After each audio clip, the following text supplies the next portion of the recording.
အားလုံးပဲမင်္ဂလာပါခင်ဗျာဒီနေ့မှာတော့ PUBG ဆွဲမာရီထဲမှာ brother တို့အားပေးနေတဲ့ကိုတာကာဆိုတဲ့ဆွဲမာတယောက်ကိုသူက PC ကိုလည်းဘယ်လိုလုပ်ရမလဲတခုမကြအကုန်လုံးသူကတင်ပြခဲ့တဲ့သူပဲဖြစ်ပါတယ်ဗျဟုတ်ပါတယ်သူကတော့ကို AK ကိုလိုက်ပဲဖြစ်ပါတယ်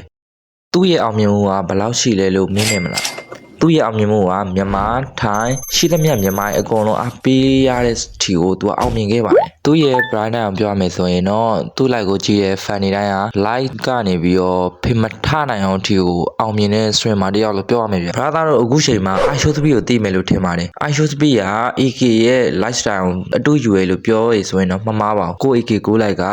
အမြဲတမ်းတက်တက်ကြွကြွနဲ့ stream မင်းအောင်ဗျာ fan တွေမပြင်းအောင်ဒီ stream ပြနိုင်တဲ့ streamer တယောက်ပဲဖြစ်ပါတယ်